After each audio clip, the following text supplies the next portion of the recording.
finalizar, vou falar um pouquinho para vocês sobre os estudos, né, os estudos prévios de impacto ambiental, tá?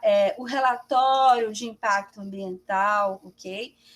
O estudo prévio de impacto ambiental foi uma coisa que surgiu lá no ordenamento jurídico norte-americano, tá? Mas que depois foi incorporado por outros ordenamentos jurídicos, incluindo o Brasil, mas também a Alemanha, a França também incorporaram aí esse instrumento, ok?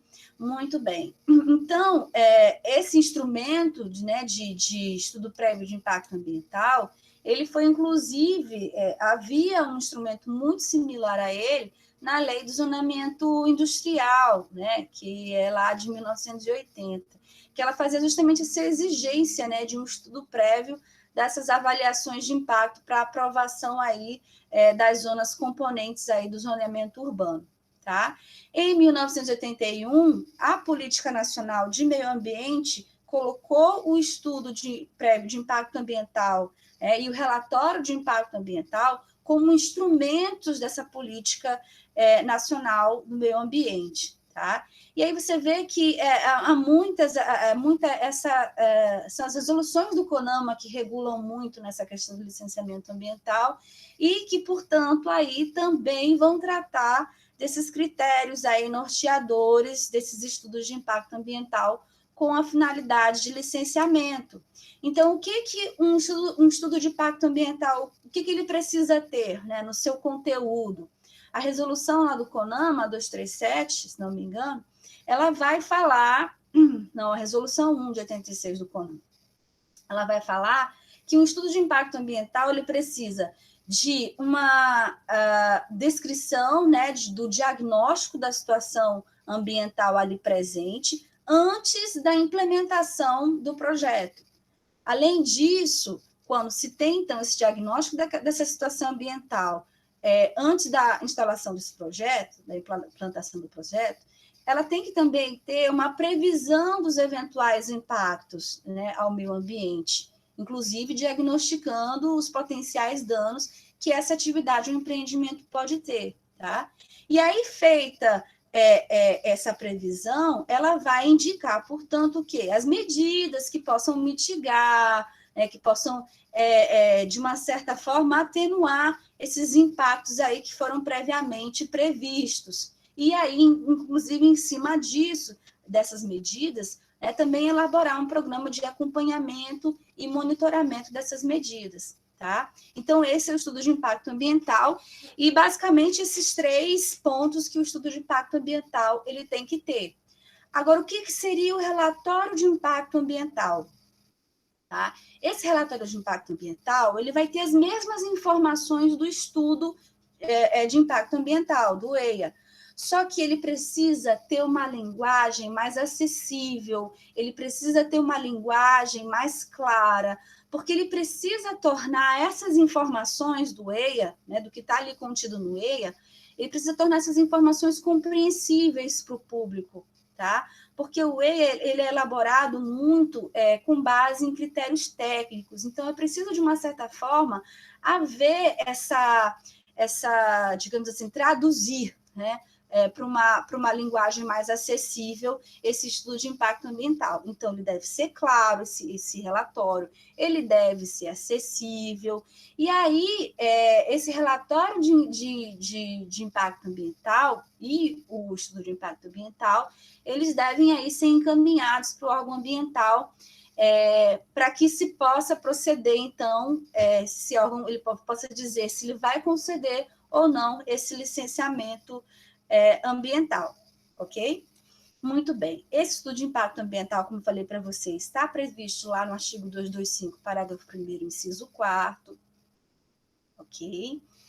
O que eu posso dizer? Esse estudo de impacto ambiental aqui, ele também precisa ser elaborado, ele tem que ser realizado por uma equipe multidisciplinar, tá?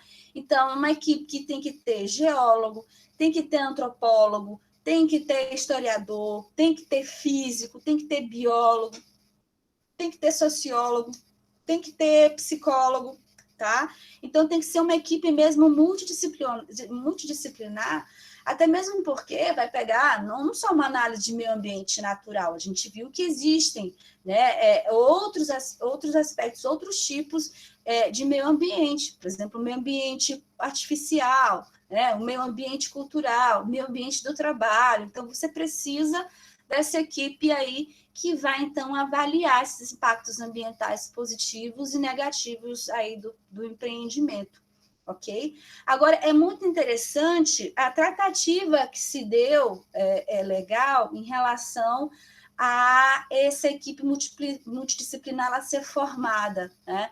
Porque, por exemplo, a resolução do CONAMA, 1 de 86, ela vai dizer, então, que essa equipe multidisciplinar, ela não depende, né, do proponente do projeto, ok? Então, ela fala assim, ó, não depende, direto ou indiretamente, do proponente do projeto, tá? E, além disso, ela ainda ressalvava que essa equipe multidisciplinar, ela era responsável, tecnicamente, pelos resultados apresentados, ok? Então, houve uma reformulação nisso, porque da resolução número 1 de 86, você teve a resolução 237 de 97, em que ela vai revogar esse artigo e vai, de uma certa forma, dizer o seguinte, ela vai dizer que esses profissionais legalmente habilitados, né, essa equipe multidisciplinar, ela vai ficar, no caso, às expensas do empreendedor, tá? Então, vai ser um caso, o empreendedor e os profissionais que vão ser responsáveis pelas informações que estão ali apresentadas e, inclusive, sendo passível ali de responsabilidade, ok? Se sujeitando a essas sanções administrativas, civis ou penais. Nisso vem aquela discussão, né? Nossa, então aí você vai ter, sendo então essa equipe multidisciplinar apresentada, né, pelo empreendedor que está propondo aquele projeto, né, então você já vê ali que essa questão da independência dessa equipe multidisciplinar, ela fica um pouquinho prejudicada, né? De qualquer forma, a legislação lá fala que, por mais que tenha sido uma equipe que seja trazida pelo proponente do projeto, essa equipe multidisciplinar, ela tem que exercer um trabalho imparcial, tá?